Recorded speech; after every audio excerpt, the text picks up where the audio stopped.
Amazon पे। तो अभी 10 मिनट डिलीवरी ऐप की वजह से क्या अमेजोन की सेल ड्रॉप हुई है या फिर और बढ़ गई है? तो 2026 में अमेजोन के ऊपर मार्केटिंग का सबसे बड़ा गेम चेंजिंग कुछ होने वाला है बहुत कुछ बदलने वाला है। कि अमेजोन पे कोई ऐसा प्रोडक्ट है जो 100 करोड़ का रेवेन्यू कर रहा हो।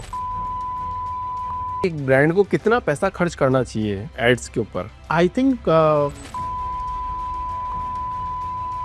मतलब कोई बिजनेस ने स्टार्ट किया, डायरेक्ट आपके पास आएगा, आप उनका ऐड चलाओगे। कोई मिंत्रा पे या फिर कोई आजियो पे या के अदर प्लेटफॉर्म पे कोई सामान बेच रहा होगा अपना, तो क्या वो सेम सेल अमेजोन पे भी आ सकती है? आ सकती है, बट सबका मार्केट प्लेस के कस्टमर्स थोड़े थोड़े अलग होते हैं, लोकेशन वाइज, उनके डेमोग्राफीज, उनके खुद के चॉइसेस। फूड डॉल आई थी, उसके बारे में कुछ बताओगे क्या? तो इस तरीके से ये बहुत सारे आए हैं, ये आते हैं और स्पाइक लेते हैं और फिर सेटल हो जाते हैं। बिजनेस इज ऑल अबाउट, ये कोई ऐसा तो है नहीं कि जी मैं इतने तारीख तक इतने काम करूंगा और इतने तारीख को मेरी सैलरी आ जाएगी, which is somewhat guaranteed. But business में तो ऐसा नहीं है कि मैं जो कर रहा हूँ उससे क्या होगा।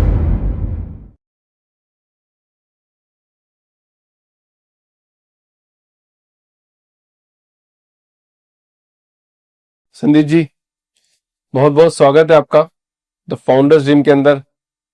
कैसे हैं सर आप? मैं ठीक हूँ, thank you for inviting me. Founders dream, आपकी फाउंडर्स की जर्नी कब स्टार्ट हुई सर?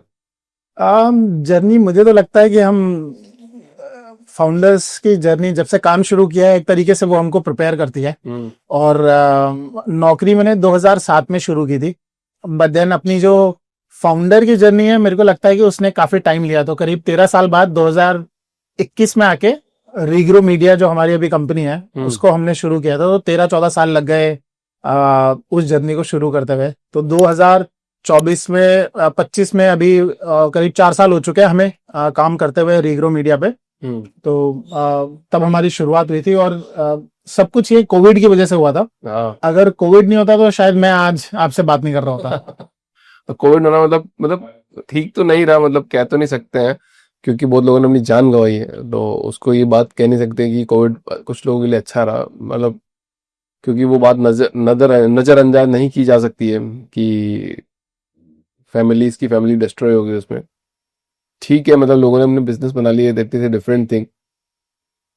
तो 4 साल में सर आपने, मतलब अभी 4 साल आप शुरू से बिजनेस करना चाहते थे?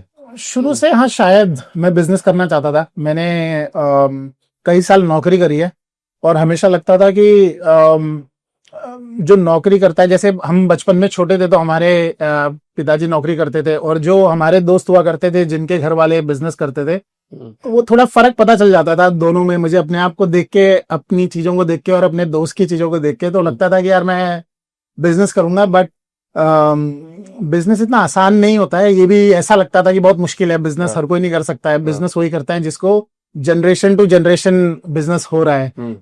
तो बट हाँ, छोटे में जब थे या जब नौकरी भी कर रहे थे, I definitely wanted to do business, कि मैं अपना काम करूं ताकि मेरे पास जो कैनवस है वो पूरा मेरा हो और मैं डिसाइड करूं कि मैं उसमें किस तरीके से करूंगा काम। तो आपको लग रहा है बिजनेस टफ है या इजी है? बिजनेस मजेदार है।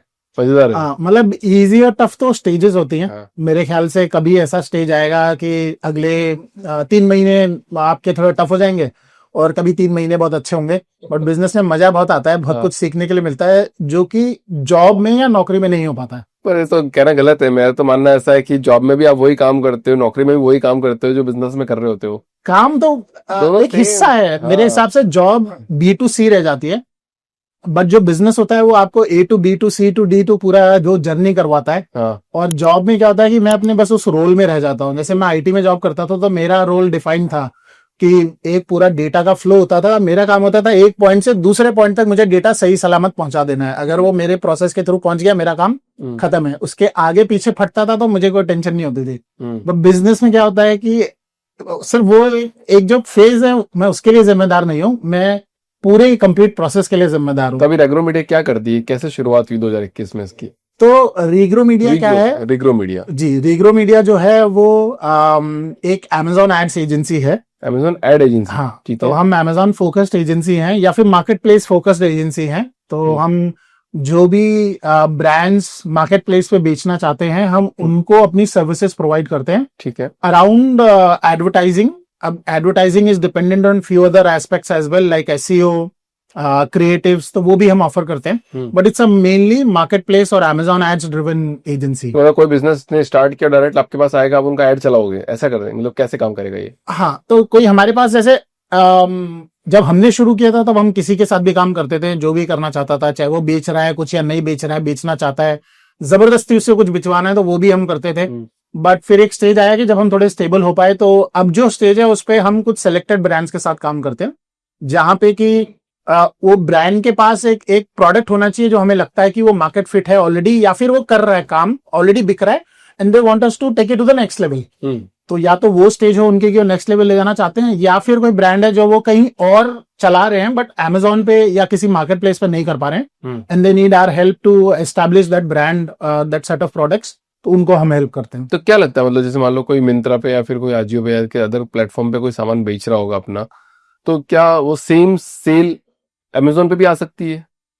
आ सकती है, बट सबका मार्केट प्लेस के कस्टमर्स थोड़े थोड़े अलग होते हैं, लोकेशन वाइज, उनके डेमोग्राफीज, उनके खुद के चॉइसेस। तो जो Amazon का कस्टमर है वो इन सारे मार्केट प्लेसेस में से थोड़ा सा, मेरे हिसाब से, कहीं ऐसा लिखा तो नहीं है बट मुझे ऐसा लगता है कि थोड़ा सा प्रीमियम कस्टमर है, जिसको जो थोड़ा सा अच्छा प्रीमियम देने के लिए तैयार है किसी एक प्रोडक्ट के लिए, जो प्रोडक्ट शायद अजियो या फिर कहीं और मिल रहा हो। तो करेक्ट। तो बट देन मोर और लेस जो ब्रांड Amazon पे बेच रहा है वो बाकी मार्केट प्लेस पे भी बेच रहा है। संदीप भाई, मतलब एक बात बताओ कि Amazon पे कोई ऐसा प्रोडक्ट है जो 100 करोड़ का रेवेन्यू कर रहा हो आपके नजर में? कोई ऐसा प्रोडक्ट, मतलब एक प्रोडक्ट या ब्रांड अगर बोलेंगे तो ब्रांड्स तो बहुत सारे हैं, बट एक प्रोडक्ट भी हो सकता है, जैसे आईफोन है, आईफोन को अगर वो छोड़ देते हो, तो, मतलब वैसे बड़े प्रोडक्ट का एक्सेप्शन को छोड़ देते हैं, उसके अलावा मतलब होंगे प्रोडक्ट्स जो कमिंग क्लोज टू 100 करोड़, वैसे बड़े प्रोडक्ट्स को भी हटा देंगे तो फिर भी ऐसे प्रोडक्ट्स होंगे जो कि अच्छा खासा बिजनेस कर रहे होंगे। मतलब 5-10 करोड़ तो हमने कई एसकेयूज देखे हुए हैं कि जो करते हैं। 100 करोड़ के लिए चेक करना पड़ेगा, मे बी शायद इंडिया में नहीं होगा, तो ग्लोबल मार्केट में तो डेफिनेटली सिंगल एसकेयू से इतना बिजनेस हो सकता हो रहा हो। तो आप तो इस बिजनेस में हो, तो आपको कौन सा प्रोडक्ट लगता है सबसे शानदार है? कैटेगरी सबसे शानदार कौन सी लगती है जो एकदम से बिक जाती है? मतलब प्रोडक्ट डाला और कल से सेल स्टार्ट। काश ऐसा मुझे पता होता तो मैं खुद ही कर रहा होता ये, मैं भी प्रोडक्ट ही बेच रहा होता और कल से सेल आ जाती। अनफॉर्चुनेटली अब वो टाइम चला गया है। आई थिंक 2015, आज से 10 साल पहले शायद वो समय था कि जिसने सप्लाई चेन क्रैक कर लिया, जिसको पूरा अपना पता है इन्वेंट्री मैनेजमेंट कैसे करना है, बस प्रोडक्ट लिस्ट कर दो मार्केट प्लेस पे तो बहुत अच्छे से बिक जाता था। बट अब वो टाइम नहीं रहा है, क्योंकि अब Amazon में कंपटीशन आ चुका है, मार्केट बड़ा हो चुका है। तब मार्केट छोटा था, अब ऑडियंस भी ज्यादा है, कस्टमर्स भी ज्यादा है, शॉपर्स भी ज्यादा है। तो अब ऐसा नहीं है कि सीधा लिस्ट करो और अपने आप बिक जाएगा, वो टाइम तो नहीं रहा है। अब आपको अच्छी खासी मेहनत करनी पड़ेगी, समझना पड़ेगा अपने कस्टमर को, उसको क्या चाहिए, कॉम्पिटिटर से कैसे मैं अलग हो सकता हूँ वो देखना पड़ेगा, और एक डिसेंट सा बजट चाहिए होगा टू एडवर्टाइज द प्रोडक्ट। थोड़ा सी बताओ ना, मतलब कोई कैटेगरी का एग्जांपल लेके चलते हैं अपन को, ताकि इससे क्या एक लर्निंग हो जाएगी, ताकि जो लोग सोचते हैं कि यार हम प्रोडक्ट डाला और बेचना चालो, और मैंने भी बहुत नुकसान किया है इसमें। ऐसा नहीं है कि मैं खूब सारे प्रोडक्ट लाया, स्टोरेज कर लिया, वो अभी तक पड़े हुए गोडाउन में, जी। नहीं बिकते हैं बहुत मुश्किल से। तो क्या जर्नी क्या रहती है एक प्रोडक्ट की? कितना पैसा खर्च करना पड़ता है, और पैसा खर्च करने के बावजूद भी वो बिकेगा या नहीं बिकेगा, उसकी गारंटी कौन लेगा? हाँ, तो अब देखिए, दो तरीके के सेलर्स हैं जो बेच रहे हैं। एक जो प्रोडक्ट फोकस्ड है और दूसरा है जो ब्रांड फोकस्ड है। तो पहले जो जमाना था, मतलब आज से 2-4-5 साल 10 साल पहले, it was product focused products जो करना चाहते थे उनके लिए।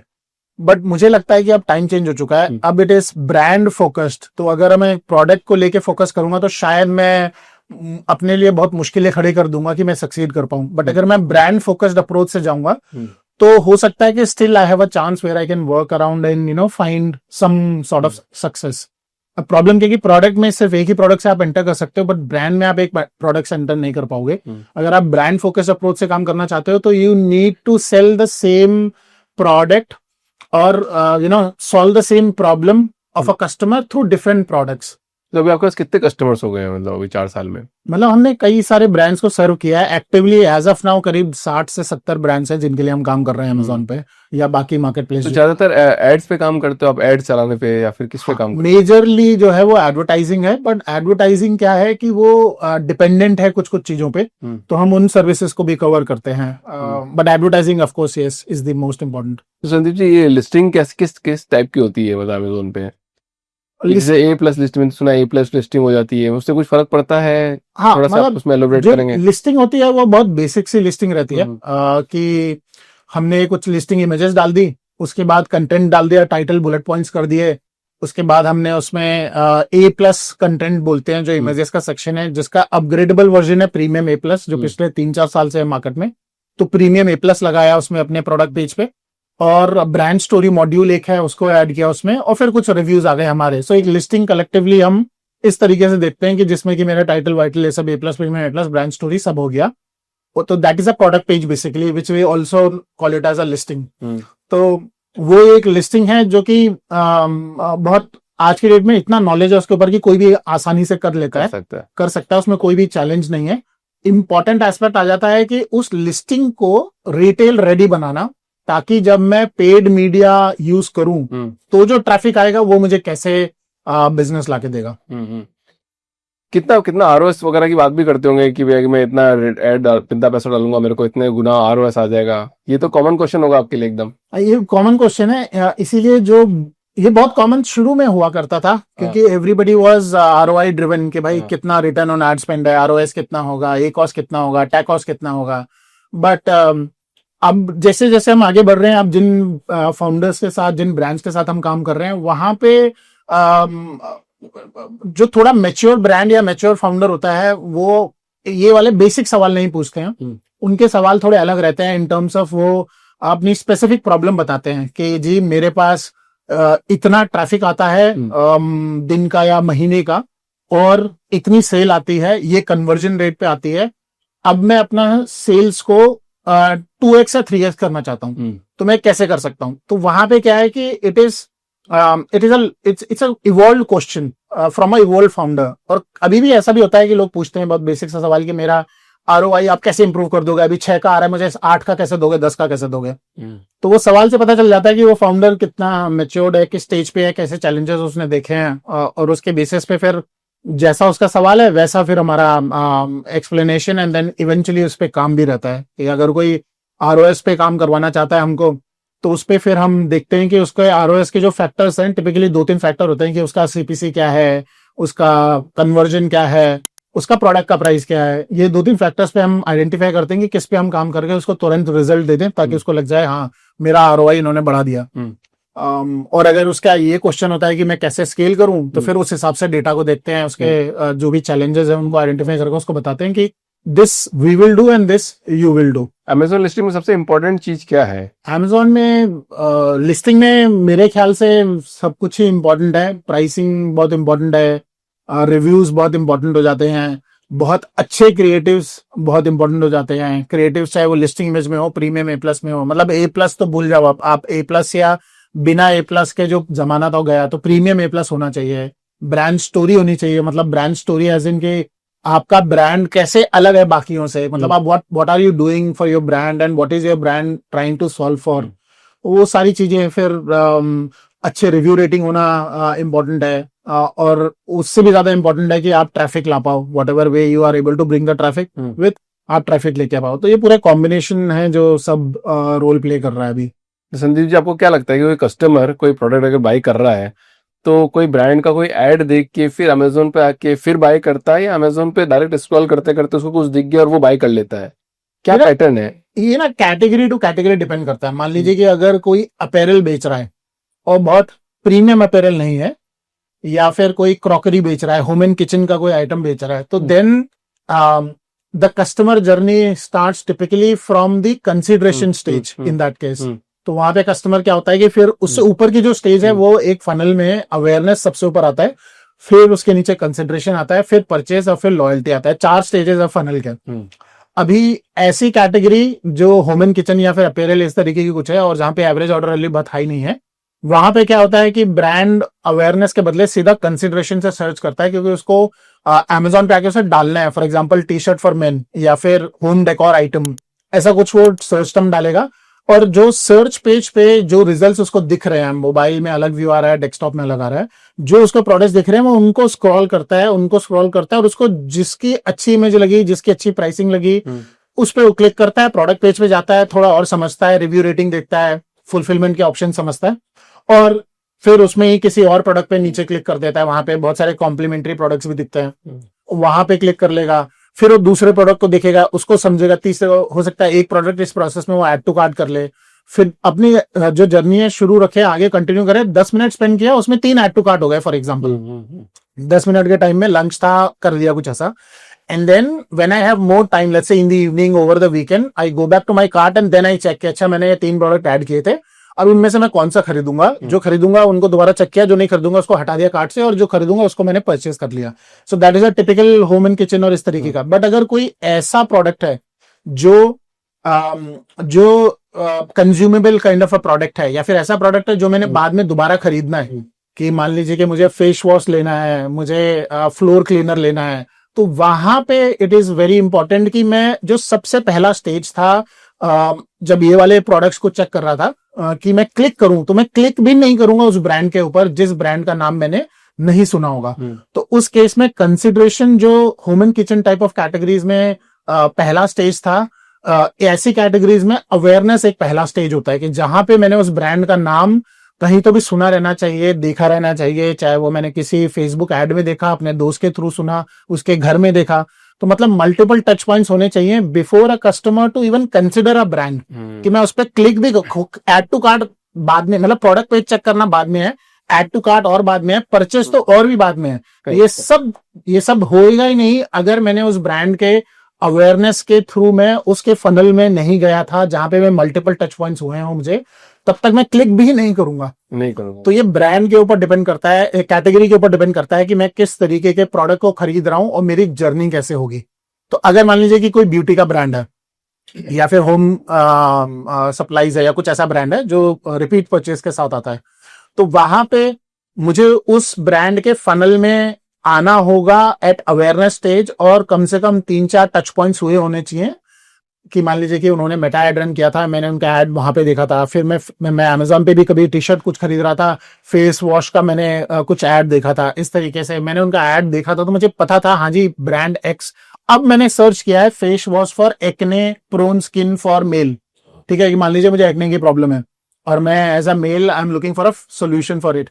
तो वहां पे अगर मेरे को brand A, brand B, brand C, ऐसे बहुत सारे एड्स दिखते हैं, और उस एड्स में अगर मैंने कोई ब्रांड को देखा था, या ऑर्गेनिक जो लिस्टिंग आ रही है मैंने देखा था, मैं तब उन पे क्लिक करूंगा, क्योंकि मेरे पास इतने सारे ऑप्शन है क्लिक करने के लिए। मैं फिर उस ब्रांड पे क्लिक जिसका मैंने सुना है कहीं ना कहीं, और उसके प्रोडक्ट पेज पे जाके मैं देखूंगा अच्छा ये क्या सॉल्व कर रहा है, क्या प्राइस में सॉल्व कर रहा है, कितने रिव्यू रेटिंग है इसके पास, और फिर मैं देखूंगा कि क्या यही एक सोल्यूशन है मेरे पास, या फिर मैं फिर अपनी जर्नी कंटिन्यू रखूंगा आगे की कि और कौन से प्रोडक्ट्स हैं जो इस तरीके से सॉल्व कर रहे हैं। तो अवेयरनेस हुआ होना बहुत जरूरी है for me to consider somebody by clicking their product page.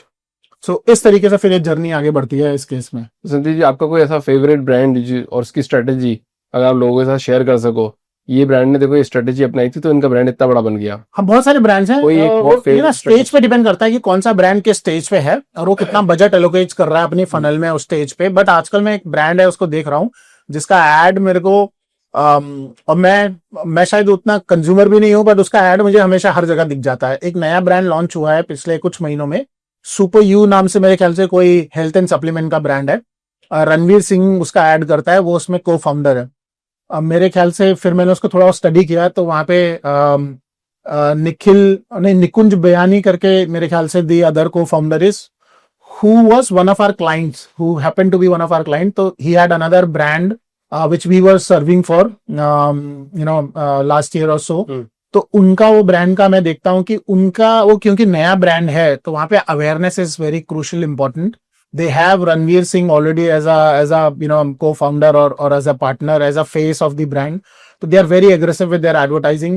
I see their ads. मैं YouTube पे हूँ तो मुझे उनके ऐड दिखते हैं, मैं Facebook में जाऊँ तो मुझे, जबकि मैं वो हेल्थ सप्लीमेंट बेचते हैं और आप हेल्थ सप्लीमेंट नहीं लेते। मैं ये सब कुछ नहीं लेता हूँ, मतलब कि मेरा कोई जिम नहीं कर रहा हूँ मैं। तो वो प्रोटीन बार बेच रहे हैं, मैं प्रोटीन बार भी नहीं खरीदता हूँ, मैं ना वो खाता हूँ, बट फिर भी कहीं ना कहीं मैं उनके फनल में हूँ। मे बी इसलिए क्योंकि मैंने शायद पास में जिम किया था तो तब मैं हेल्थ सप्लीमेंट ले रहा था, या कुछ तो डेटा कहीं तो होगा, मैं उनके फनल में आ चुका हूँ and they are serving me ad and they are very aggressive with their ad. And I am assuming अगर वो मेरे साथ ऐसा हो रहा है तो जो लोग एक्चुअल उनके कस्टमर होंगे तो उनको तो वो अच्छे से और फॉलो कर रहे होंगे। So they seem to have a very good awareness strategy. I don't know about their rest of the strategies, but तो कोई भी ब्रांड जो होगा वो specific stage of a funnel में बहुत अच्छा काम कर रहा होगा।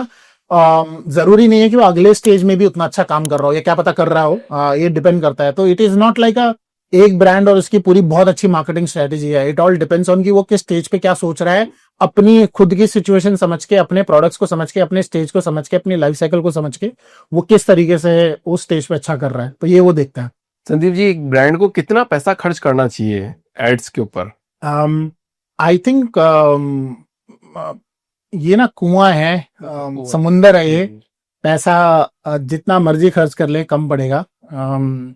तो इसकी कोई लिमिट नहीं है। बहुत सारे ब्रांड्स हैं जो आज की डेट में आईपीओ के लिए चले गए हैं, और उन्होंने अमेजोन जैसे प्लेटफॉर्म से शुरुआत की थी, और आज वो ऑफलाइन में बहुत बिजनेस कर रहे हैं, मतलब 1000 करोड़ का उनका रेवेन्यू है। और तो बहुत सारे ऐसे ब्रांड्स हैं, और they have also struggled, they still struggle with respect to कि मैं कितना पैसा खर्च करूं। तो टिपिकली जो ब्रांड एक स्टेज पे आ चुका है और कर रहा है, तो वो अपनी एड स्पेंड का परसेंटेज अपने प्रॉफिटेबिलिटी के हिसाब से सोच लेता है। बट जो कोई नया ब्रांड आता है, तो उनको तो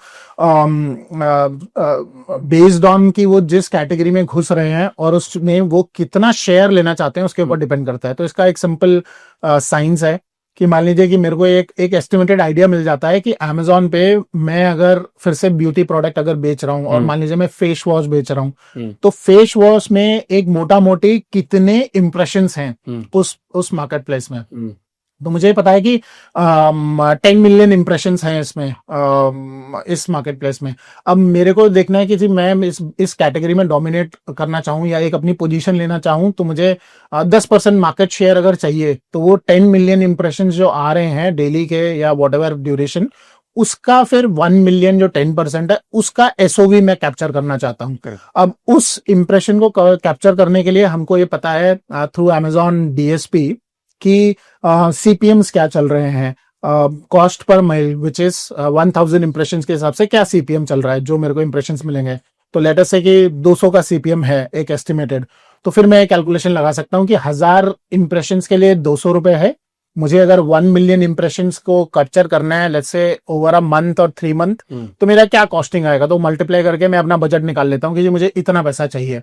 और उसके हिसाब से तो ये डिपेंड करता है कि वो जो कैटेगरी है जिसमें मैं लेना चाह रहा हूँ वो शेयर, और this is all not the sale share, this is the visibility share initially. क्योंकि पहले तो आपको विजिबिलिटी चाहिए उसमें, अब जब विजिबिलिटी मिलेगी उसके बाद फिर आप ऑप्टिमाइज करोगे, उसके बाद आप कन्वर्जन पे काम करोगे, उसके बाद बाकी केपीआईज पे काम करोगे। तो उसके हिसाब से हम ये कैलकुलेशन करके ब्रांड्स को हम ये मीडिया प्लान बना के देते हैं कि अगर आप चाह रहे हो इस कैटेगरी में आने के लिए, तो ये खर्चा आपको दिख रहा है जो आपको करना पड़ेगा, और फिर जाके आपको अपना मतलब डेटा आएगा, सेल्स आएगा, फिर आपको दिखेगा। तो मतलब कि अगर कोई ये बोले कि जी मुझे पहले ही महीने से रिजल्ट मिलेगा, तो ये फिर मतलब there is no science behind it, then तब फिर तो आंख बंद करके पैसा खर्च करो, और कोई सिग्नल्स को मत पकड़ पाओ, पता ही नहीं चलेगा कि फिर किस तरीके से, मतलब to have a structure approach, तो टाइम लगेगा रिजल्ट आने में भी। चलो ठीक है, पर बहुत सारे लोग तो बोलते हैं हमारा ब्रांड तो हम ऑर्गेनिक बनाएंगे, तो क्या ऑर्गेनिक ब्रांड आज भी बिल्ड होते हैं? ऑर्गेनिक के लिए डिपेंड करेगा कि क्या कंपटीशन कितना है ब्रांड में, कि उस कैटेगरी में कैटेगरी कितनी इवॉल्व हो चुकी है। अगर कोई ऑर्गेनिक बनाना चाहता है, for example Tesla is a very good example of organic branding. वो कभी भी अपना पैसा खर्च नहीं करते हैं एडवर्टाइजिंग में, तो उनका एडवर्टाइजिंग का कुछ बजट नहीं है, वो पूरा ऑर्गेनिक ग्रो कर रहे हैं। क्यों कर रहे हैं? क्योंकि दे वर द लीडर्स उस कैटेगरी में। बट आज अगर मैं ईवी में घुसना चाहता हूं और मैं बोलूं कि मैं अगर ऑर्गेनिक करूंगा तो बहुत मुश्किल हो पाएगा। क्यों? क्योंकि वो I have miss the train, मतलब हो चुका है वो जो होना था।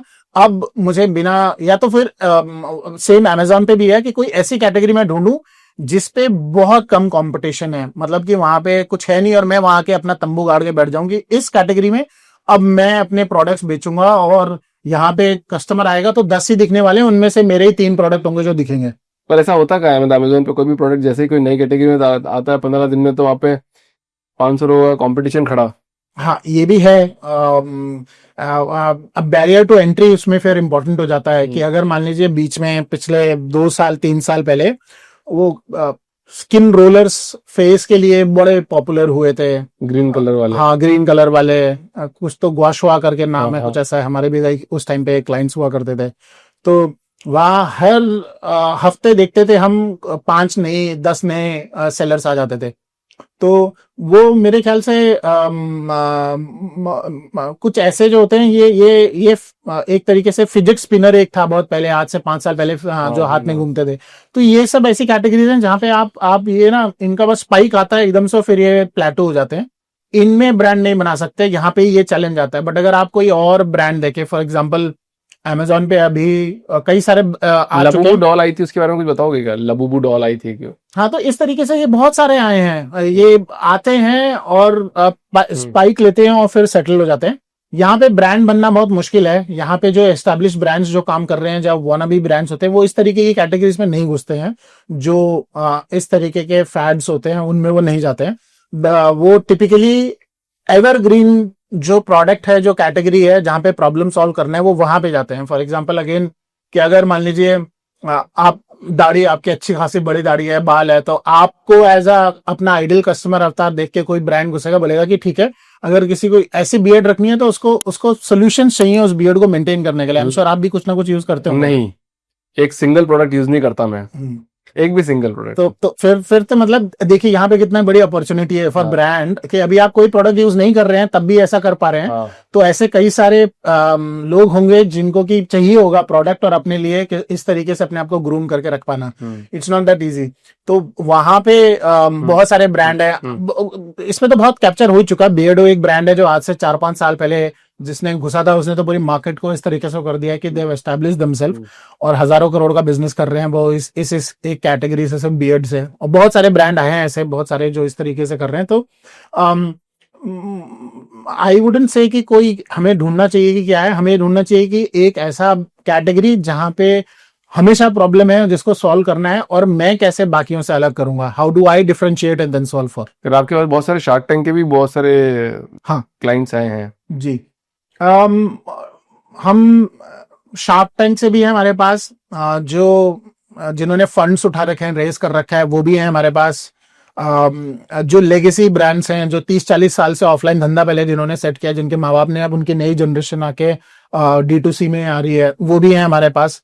तो we work with different types of brands, different stages of brand. कई ऐसे ब्रांड है हमारे साथ जो ऑफलाइन में 1000 करोड़ कर रहे हैं, बट अभी अमेजोन पे आके करना चाह रहे हैं। कई ऐसे हैं जो ऑफलाइन में अच्छा खासा कर पा रहे हैं, या फिर क्विक कॉमर्स में अच्छा कर रहे हैं, बट मार्केट प्लेसेस में नहीं अच्छा कर रहे हैं।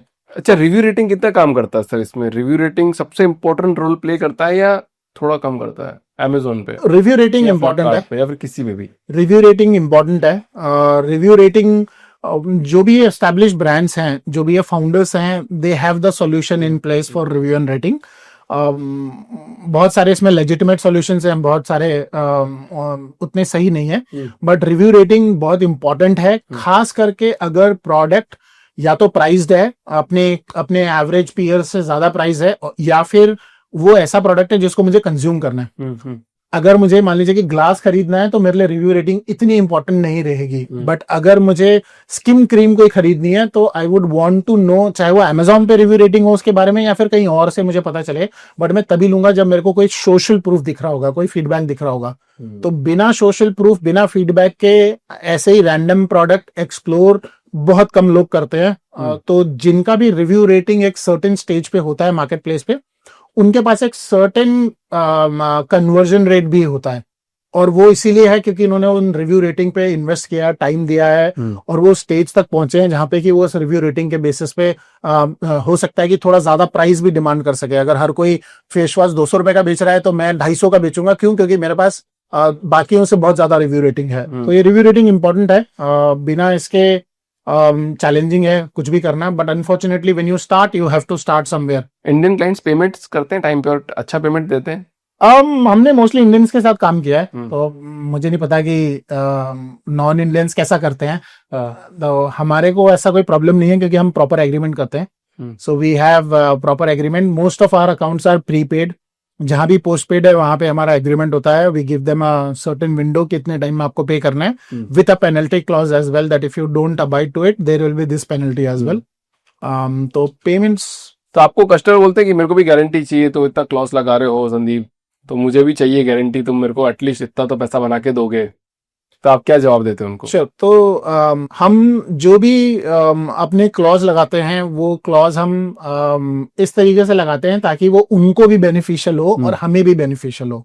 हम कोई भी क्लॉज ऐसा नहीं लगाते हैं कि जो उनको जिससे कि कोई फायदा ना हो। फॉर एग्जाम्पल की अगर मान लीजिए कि कोई क्लॉज है टर्मिनेशन का, तो वो एक 30 डेज का टर्मिनेशन का क्लॉज है मान लीजिए अगर हमारे इसमें, तो it is for their benefit as well, ताकि कल को किसी भी स्टेज पे हम ये उन्हें ना बोल देंगे नहीं जी हम आपके साथ आज ही से काम नहीं कर रहे हैं, अब हम नहीं करेंगे तुम्हारा, तुम खुद देख लो। और उनका एड स्पेंड हो रहा है, ऐसा तो है नहीं कि हम कुछ क्रिएटिव काम कर रहे हैं और वो हमें बाद में पैसा देंगे। एडवर्टाइजिंग पे तो पैसा लग ही रहा है, कोई दिन का 1 लाख लगा रहा है, कोई दिन का 10 लाख भी खर्च कर रहा है, तो उनका पैसा खर्च हो रहा है और उस डेटा को, उस पैसे को अच्छे से मैनेज भी करना है। तो it's a win win situation for both. तो इस तरीके से कोई भी क्लॉज नहीं है कि जो सिर्फ हमें ही बेनिफिट करे और उनको ना करे। और रही बात गारंटी की, देखिए बिजनेस में किसी की कोई गारंटी नहीं है। सही बात है। बिजनेस इज ऑल अबाउट, ये कोई ऐसा तो है नहीं कि जी मैं इतने तारीख तक इतने काम करूंगा और इतने तारीख को मेरी सैलरी आ जाएगी, which is somewhat guaranteed. But business में तो ऐसा नहीं है कि मैं जो कर रहा हूं उससे क्या होगा। तो we don't promise any guarantees, we don't do any promises. Of course we give projection. तो जब हमसे ब्रांड मांगते हैं तो हम उन्हें प्रोजेक्शंस देते हैं कि नेक्स्ट 3 मंथ्स का प्रोजेक्शन है, next yearly projection, quarterly, monthly, whatever projection they ask for, we plan for it based on the data that we see in their account and then we give them. अच्छा, Amazon अच्छा है, फ्लिपकार्ट अच्छा है किस sense में? Brands के लिए? Brands के लिए तो मेरे ख्याल से दोनों ही अच्छे हैं, डिपेंड करता है कि आपका टारगेट कस्टमर अवतार कौन है। If my customer is somebody who is more price conscious, who is ready to wait for a product a bit more but get it at a cheaper price, possibly Flipkart ज्यादा अच्छा है। Tier 2 tier 3 में मेरा customer है। Amazon है अगर, तो वो वहां पे है जहाँ पे थोड़ा सा वहां भी प्राइस कॉन्शियस है customer, but comparatively I would say कि Amazon पे थोड़ा सर्विस क्वालिटी ब्रांडिंग ज्यादा इंपॉर्टेंट हो जाती है। तो दोनों में इवेल्युएट करेंगे तो एज अ ब्रांड मुझे देखना पड़ेगा। बट कई सारे ऐसे ब्रांड्स हैं जो दोनों जगह बहुत अच्छा कर रहे हैं। कई ऐसे ब्रांड्स हैं हमारे जो फ्लिपकार्ट में एकदम फोड़ रहे हैं बट Amazon पे स्ट्रगल कर रहे हैं। और कई सारे ऐसे ब्रांड्स हैं जो फ्लिपकार्ट पे गए 3 महीना 6 महीना करके उन्होंने वहां अपना बोरिया बिस्ता बंद कर दिया और Amazon पे वो 5-5 करोड़ मंथली कर रहे हैं, बट वहां पे उन्होंने बिल्कुल कुछ भी नहीं किया, कर ही नहीं पाए। तो ये इसके ऊपर डिपेंड करता है कि आपका प्रोडक्ट क्या है, कैटेगरी क्या है, कौन कस्टमर है। अमेजोन की फीस बहुत ज्यादा होती है ना, मतलब तो हर जगह फंस जाता है, इतना पैसा कट जाता है automatically, fashion specially fashion product में। तो Amazon की रेफरल फीस जो है वो थोड़ा ज्यादा है। अभी फ्लिपकार्ट ने पीछे रेफरल फीस कम कर दी, 0 कर दी थी सर्टेन अमाउंट तक। अभी शायद फ्लिपकार्ट ने 1000 से नीचे में 0 कर दिया। तो फ्लिपकार्ट को फ्लिपकार्ट नहीं किया है सब, Amazon ने भी उसी को देख के ही सेम कर दिया है कि अगर उन्होंने हटा दिया तो कई सारी कैटेगरी में से Amazon ने भी हटाया है। तो उससे थोड़ा रिलीफ मिला है जो सेलर्स हैं, जो ब्रांड्स हैं उनको। बट कंपेरेटिवली देखेंगे तो Amazon invest on technology a lot. अगर आप थोड़ा अंदर आके देखता है जो काम कर रहा है, वो देखेगा कि जो सिग्नल्स, जो डेटा पॉइंट्स, जो रिपोर्ट्स Amazon देता है, फ्लिपकार्ट उसके आसपास भी कहीं नहीं है। And those are the signals a brand wants. Brand is ready to spend money on their products, but if they are able to understand कि वो जो पैसा खर्च करेंगे उससे क्या इम्पैक्ट होगा और 1 महीने में उस इम्पैक्ट को वो रिव्यू कर सकें और उसके हिसाब से या तो they continue on that course और दे डू कोर्स करेक्शन, ये सब फ्लिपकार्ट में नहीं हो सकता या बहुत लिमिटेड तक ही हो सकता है। On the other and Amazon is like, मैं बोलूंगा वो ऑनलाइन शॉपिंग पोर्टल कम है बट एक IT जायंट है वो। उसके टेक्नोलॉजी में वो इतना इन्वेस्ट करते हैं। They hire the best engineers from the world. They hire the best people of marketing in the world and then they operate. तो जो उनके प्रोसेस हैं, जो उनके सिस्टम्स हैं, वो इतने अच्छे हैं कि वो इतना सारा डेटा सिग्नल देते हैं हमको कि हम एज एन एजेंसी और somebody a brand is able to then decide कि जी मैं क्या करूं अगर मेरे पास इतना पैसा है तो, और इसके बाद मुझे क्या रिजल्ट दिखेगा और मैं प्लान कर सकूं। तो वो सब फ्लिपकार्ट में बहुत लिमिटेड है as compare to Amazon। Sandeep ji, मतलब आप सारे D2C फाउंडर्स को हेल्प कर रहे हो कि एक प्रोडक्ट को कैसे बनाया जाए, मतलब कैसे सेल किया जाए, हर चीज कैसे की जाए। इस पॉडकास्ट का एक आखिरी सवाल कि अगर कोई D2C फाउंडर आज आ रहा है, कोई प्रोडक्ट लॉन्च करना चाहे, फर्स्ट 90 डेज में उसको क्या नहीं करना चाहिए? आई थिंक इसमें उसको ये समझना पड़ेगा कि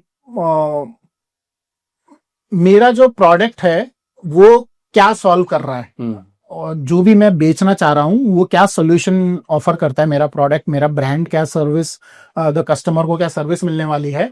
और उसके अराउंड ही वो अपनी मैसेजिंग, उसके अराउंड ही वो अपना फ्लो, अपने प्रोडक्ट पेज का जो उसका जो जो स्टोरी टेलिंग है, वो सब कुछ उसी के अराउंड होना चाहिए जो प्रॉब्लम वो सॉल्व कर रहा है। उसको वो अगर इन्फ्लुएंस हो जाएगा कि अच्छा वो ये कर रहा है, दूसरा सेलर मैंने देखा वो कर रहा है, एक ब्रांड देखा मैंने वो कर रहा है, अगर उन सबसे इन्फ्लुएंस होके वो कुछ और कुछ ऐसा ऑफर करने लगेगा या ऐसी मैसेजिंग करने लगेगा जो कस्टमर के लिए मतलब कंफ्यूजिंग होगी, तो आई थिंक वो प्रॉब्लमेटिक होगा। हमें ये देखना चाहिए कि जो जो मैं बेच रहा हूँ वो क्या सोल्यूशन देगा, और वो मेरी मैसेजिंग होनी चाहिए और जो स्टैंडर्ड होनी चाहिए अक्रॉस। ऐसा नहीं होना चाहिए कि अलग जगह पे अलग है, अलग जगह पे अलग है। तो वो मैसेजिंग को मैं स्टैंडर्ड कर सकूं, अगर वेबसाइट कर रहा हूँ, अगर मैं सोशल मीडिया कर रहा हूँ, अगर मैं मान लीजिए कि मेटा पे कुछ कर रहा हूँ, या फिर मैं अमेजोन या फ्लिपकार्ट पे कर रहा हूँ, तो वो मैसेजिंग अक्रॉस सिमिलर रखे हूं मैं, और वो सेम मैसेज में पास करने की कोशिश करूं कि this is what we are trying to solve for and this is how we do it. तो आपकी लाइफ की क्या लर्निंग रही सर अभी? बिजनेस तो चैलेंजिंग है ही, no doubt about it, but then business is self fulfilling. Eventually जब आप काम करते हो तो रात को अच्छी नींद आती है जिस दिन आपने अच्छे प्रॉब्लम्स टैकल किए थे, अच्छे प्रॉब्लम्स को आपने एक्सरसाइज सॉल्व करने की कोशिश की है, you have a way forward so that you go back and then you can look at कि आप कि कल और क्या कर सकते हैं। तो ये है। बाकी आई थिंक कि life is all about business basically is all about having a good team. आप जैसे पॉडकास्ट रन कर रहे हैं तो आपको पता है कि आपकी जो टीम है यहाँ पे वो कैसी है। मैं अपना बिजनेस रन कर रहा हूँ तो मुझे पता है कि हमारी जो टीम है वो कैसी है। एंड मेरी लर्निंग यही है कि जो टीम होती है उसमें जो उसका सबसे वीकेस्ट लिंक होता है, we try to focus on that, तो ताकि हमारी टीम और स्ट्रांग हो सके। तो ट्रेनिंग पे हम एम्फेसाइज करते हैं हमारे यहाँ पे कि जो भी हमारे टीम में आया है नया पुराना एक्सपीरियंस, उसको हम सिखा सकें, बता सकें, और identify, we always look out कि जो अच्छा कर रहा है उसको तो रिवॉर्ड करना ही करना है, बट जो वीक लिंक है उसको भी हम आइडेंटिफाई कर सकें और उस पर कैसे काम कर सकें ताकि ओवरऑल टीम और इम्प्रूव हो सके। तो आप हायरिंग कैसे करते हो? फ्रेशर की ज्यादा करते हो या एक्सपीरियंस पर्सन की ज्यादा करते हो? पहले फ्रेशर करते थे क्योंकि पैसे नहीं हुआ करते थे एक्सपीरियंस को हायर करने के, बट अब जो है हम हायरिंग करते हैं तो एक्सपीरियंस ही ढूंढते हैं। फ्रेशर बहुत कम होता है कि हम देखें। फ्रेशर अगर कोई हमारा रेफरेंस के थ्रू आ रहा है और हमें लगता है कि उसमें वो बात है कि वो कंट्रीब्यूट कर पाएगा तो फिर हम करते हैं, वरना typically we like to have कि एक सर्टेन बेसिक एक्सपीरियंस तो होना ही चाहिए ताकि हमको उसको वो ना सिखाना पड़े, उसका एक प्लेटफॉर्म रहे और उससे ऊपर हम ले जा सके। तो 2026 में अमेजोन के ऊपर मार्केटिंग का सबसे बड़ा गेम चेंजिंग कुछ होने वाला है या जो चल रहा है वही चलेगा? नहीं, बहुत कुछ बदलने वाला है अमेजोन पे। हम उस डायरेक्शन में ऑलरेडी इस साल लगभग काम करना हमने भी शुरू कर दिया है। अमेजोन को जो लोग समझते थे पहले, वो समझते थे कि अमेजोन सिर्फ कन्वर्जन चैनल है, मतलब सिर्फ सेल्स का एक चैनल है, ब्रांड नहीं बिल्ड कर सकते हैं। ऐसा बहुत सारे फाउंडर्स से बात करके हमको लगता था कि उनको लगता था कि बस यहाँ पे सेल्स आ सकती है। जैसे फॉर एग्जांपल बहुत बड़े बड़े ब्रांड्स हैं, Mamaearth is a huge brand who started with Amazon. Boat brand, ये सारे आईपीओ बाउंड ब्रांड्स हैं। उन्होंने मार्केट प्लेस पे अमेजोन फ्लिपकार्ट पे बहुत लगाया टाइम। एंकर करके एक यूएस का ब्रांड है इलेक्ट्रॉनिक्स का, उसने अमेजोन पे बहुत अच्छा बिजनेस किया, अभी भी कर रहा है। हेल्थ एंड सप्लीमेंट में एक ऑली करके ब्रांड है, OLLY, उन्होंने अमेजोन पे बहुत इन्वेस्ट किया है, अभी भी कर रहे हैं और ऑफ अमेजोन। तो it is not just about sales कि मैं सिर्फ यहाँ पे से सेल्स ले पाऊंगा और मैं सिर्फ कन्वर्जन की जो फनल है उस पर काम करूंगा। अमेजोन जो है वो फुल फनल जा रहा है। अमेजोन में जो पहले क्या होता था कि अभी भी यही होता है कि एडवर्टाइजिंग जो है वो स्पॉन्सर्ड प्रोडक्ट्स मेनली डोमिनेट करते हैं, और अमेजोन का जो स्पॉन्सर्ड सॉल्यूशंस हैं जो अमेजोन देता है वो फनल में कंसिडरेशन, परचेज और लॉयल्टी, इन तीनों में ओवरलैप करते हैं। जो अवेयरनेस स्टेज है ऊपर जो सबसे होती है, उस पे जो सोल्यूशन है अमेजोन का वो है Amazon DSP, demand side platform programmatic ads of Amazon. तो वो अमेजोन ने थोड़ा पर्दे के पीछे रखा हुआ था। अब अमेजोन क्या कर रहा है कि जो DSP है उसको सामने ला रहा है, और जो बाकी के जो स्टेजेस है फनल के, उन्हीं में ही वो सेम इंटरफेस दे रहा है। जहां से मैं मान लीजिए कि स्पॉन्सर्ड सॉल्यूशंस कोई भी यूज कर सकता हूं, वहीं से मैं DSP भी अब यूज कर पाऊंगा। ये अमेजोन ने लॉन्च किया है, रिलीज किया है, अभी अगले कुछ महीनों में ये आ जाएगा। तो अमेजोन बेसिकली जिस डायरेक्शन में 2026 में जा रहा है वो है full funnel advertising. Full funnel. Full तो फनल। अभी 10 मिनट डिलीवरी ऐप की वजह से क्या अमेजोन की सेल ड्रॉप हुई है या फिर और बढ़ गई है?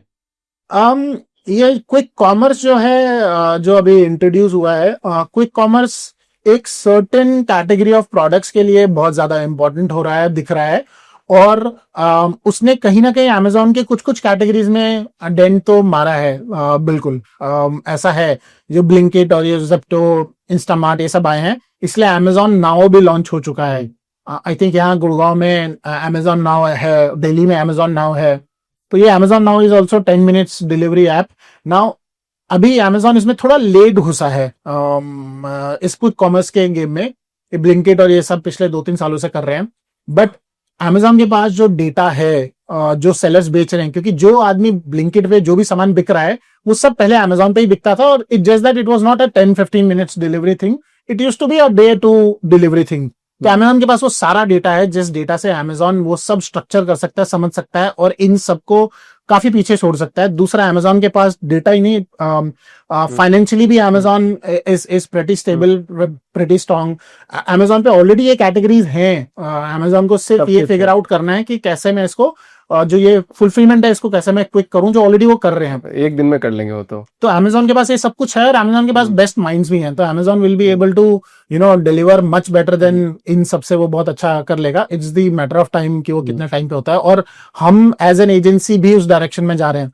हम अमेजोन नाउ या फिर ब्लिंकिट या फिर ये जितने भी प्लेटफॉर्म्स हैं, इन सब पे भी हम सर्विसेज प्रोवाइड करते हैं, क्योंकि हमारे कई सारे ब्रांड्स हमने नोटिस किया है कि जैसे कि मान लीजिए कोई फ्लोर क्लीनर का ब्रांड है हमारा, तो जो फ्लोर क्लीनर के प्रोडक्ट्स बेच रहे हैं उनकी अमेजोन पे सेल जो है वो एक तरीके से थोड़ा सा स्टैग्नेंट हो चुकी है, और हमने देखा कि अच्छा क्विक कॉमर्स में बढ़ गई है। तो हम फिर उनको ये इनपुट देते हैं कि let's move to quick commerce and also list our products, advertise our products. तो अभी इजी है क्या वहाँ पे क्विक कॉमर्स पे लिस्ट करना? इजी नहीं, इजी नहीं है। उन्होंने बहुत इसको कॉम्प्लिकेटेड रखा हुआ है। Onboarding is not that easy. पहले फ्री भी थी, अब तो फ्री भी नहीं रही है। ब्लिंकिट पे there is a cost for every SKU you want to list. कितना प्राइस है?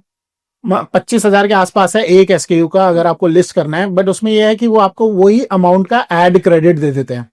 तो अगर मान लीजिए कि मेरे को अपना तो कोई भी कर सकता है, मतलब क्विक कॉमर्स पे कर सकता है कोई भी। It just that you have to pay then. और थोड़ा सा आपको मतलब इतना सिंपल नहीं है, इतना इजी नहीं है, क्योंकि डिमांड एकदम से बढ़ चुकी है, और सप्लाई के लिए even those market places are not ready कि मैं उतना कैप्चर कर सके। तो जितने ज्यादा सेलर्स को अगर ला देंगे फिर वो प्रोडक्ट्स बेचने के लिए, फिर वो फुलफिलमेंट के लिए भी तो सेटअप चाहिए, वेयर हाउसेस चाहिए, तो बहुत कुछ है जो अभी होना बाकी है। बट आई थिंक ये मॉडल को देखना पड़ेगा कि ये कैसे इसको प्रॉफिटेबल बनाएं, क्योंकि जितने भी इसमें काम कर रहे हैं ये सब अभी लॉस पे ही एक तरीके से काम हो रहा है। They are all taking funding, फिर हो रहा है फंडिंग इसी गेम के थ्रू ये क्विक कॉमर्स को अभी पुश किया जा रहा है। जबकि उसको प्रॉफिटेबिलिटी करना मार्केट प्लेसेस के लिए एक चैलेंज रहेगा जो उन्हें देखना होगा। देखते हैं, संसद में तो मुद्दा उठ गया कि 10 मिनट डिलीवरी आपको बंद करो, बट मुझे नहीं लगता। नहीं, पर 20 मिनट हो जाएगा ये। अब मुझे नहीं लगता कि ये बंद होगा।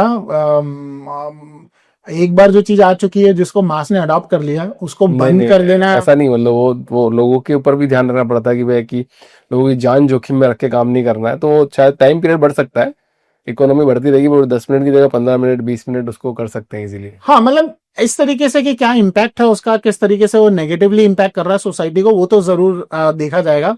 बट फिर भी मुझे लग रहा है अभी एट दिस स्टेज शायद ये थोड़ा पॉलिटिकल इशू ज्यादा है, एक्चुअल प्रॉब्लम पता नहीं कितना ज्यादा है या नहीं है, क्योंकि these delivery partners are also earning good money. ऐसा नहीं है कि नहीं कमा रहे हैं, जो अच्छा डिलीवरी कर पा रहा है वो अच्छा कमा भी रहा है।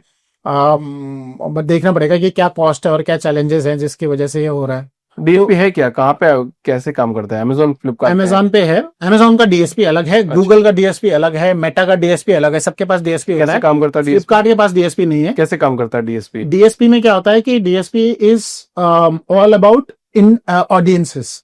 तो ऑडियंसेस के हिसाब से काम करता है। मान लीजिए कि आप एज एन ऑडियंस हो सकते हो, मूवी गोअर्स एक ऑडियंस हो गया फॉर एग्जाम्पल, आप ट्रैवलर्स के एक ऑडियंस में भी आ सकते हो, क्योंकि आप फ्लाइट टिकट्स बुक कर रहे हो, इधर जा रहे हो। आप एज एन ऑडियंस अगर मान लीजिए कि आपने शैम्पू खरीदा है, तो आप अमेजोन की शैम्पू की जो ऑडियंस है उसमें भी हो सकते हो। तो एक same individual can be part of different audiences, और यही पूरा डेटा है जिसके बेसिस पे मार्केटिंग बहुत अच्छा कर पा रहा है। पीछे 2-3 साल पहले आपने सुना होगा कि एप्पल ने ट्रैकिंग बंद कर दी थी बहुत सारे एप्स की, तो वो भी इसीलिए था क्योंकि ये जो सारे ऐप्स होते थे ये बहुत इजीली आपको ट्रैक कर पाते थे कि आप इस मेरी ऐप में जब आए हो और इसके बाद आप कहाँ गए हो, फिर वो अब वो बंद हो चुका है, तो अब ये नहीं हो सकता था। तो फेसबुक है जो वो इसी से पूरा बिजनेस अपना चलाता था, ऑडियंस के ही थ्रू। तो ये है, तो ये डीएसपी इस तरीके से ये हेल्पफुल है, और इसको हम कैसे केटर कर रहे हैं is what 2026 is also about, कि हमारा जो फनल में है वो जो अभी सोल्यूशन है फ्लिपकार्ट या जो अमेजोन देता है, वो सिर्फ ये सॉल्यूशन देते हैं अभी मोटा मोटी कि कस्टमर ने ये वाला टर्म डाला है, आप उसको ऐड दिखा दो।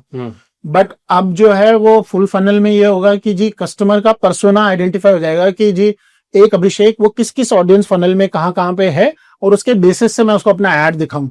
तो आपके नया मार्केटिंग स्ट्रेटजी है ये? हाँ, तो आने वाले टाइम में जो है वो तो रहेगा ही, बट जो अब बिल्ड होगा, जो नेक्स्ट बिग थिंग होगी, मुझे काफी हद तक लगता है कि वो ये रहेगी जो ऑलरेडी मेटा ने कर रखा है। मेटा में ये सभी, मेटा में ऐड दिखाने का तरीका यही है कि वो ऑडियंस क्रिएट करते हैं और उसके बेसिस पे एड्स दिखाते हैं। अमेजॉन भी वही करना चाह रहा है। और बेस्ट पार्ट क्या है, मेटा का खुद का प्रोडक्ट नहीं है कुछ बेचने के लिए, so the signals that they have और the data point that they have, they are very vague. Amazon के पास क्या है, उनके पास प्रोडक्ट्स हैं, खुद का डेटा है, तो it's like a first party data. They know कि कन्वर्जन इवेंट हो रहा है तो कन्वर्जन हो रहा है। मेटा में क्या है कि एक पिक्सल के थ्रू उसको पता चलता है कि हो रहा है, बट Amazon को तो अपना डेटा है, उसको तो पहले पता चल जाएगा। हाँ, तो उसको खुद पता चल जाएगा कि अगर इस ऑडियंस, तो फिर क्या होगा, अब मैं उस ऑडियंस को और अच्छे से क्लासिफाई कर पाऊंगा, क्योंकि मुझे पता चल जाएगा कि ये कन्वर्जन इस तरीके के ऑडियंस है। जब दो ऑडियंसेस ओवरलैप हो रहे हैं, फॉर एग्जांपल कोई ट्रैवलर है और जो फॉर एग्जांपल बियर्ड केयर वाला कोई ऑडियंस है जो बियर्ड ग्रूमिंग पे है, तो उनको ट्रैवलिंग में और बियर्ड केयर के ऐसे प्रोडक्ट चाहिए, तो मैं और बेहतर तरीके से ऑडियंस सेगमेंटेशन कर पाऊंगा और कैप्चर कर पाऊंगा। संदीप जी बहुत शानदार काम कर रहे हैं, ऐसे ही करते रहिए। आई थिंक फाउंडर्स, बहुत सारे फाउंडर्स आते हैं, नए नए प्रोडक्ट्स हैं और वो खोजते रहते हैं कि कोई कंपनी हमारी हेल्प कर दे। तो मैं लाता ही फाउंडर्स को इसलिए हूँ ताकि एक दूसरे के साथ कोलैबोरेशन अच्छे से हो जाए और एक फाउंडर ही फाउंडर की विडंबना समझ सकता है। तो thank you so much for coming in the show sir, काफी अच्छा लगा आपसे बात करके। Thank you sir.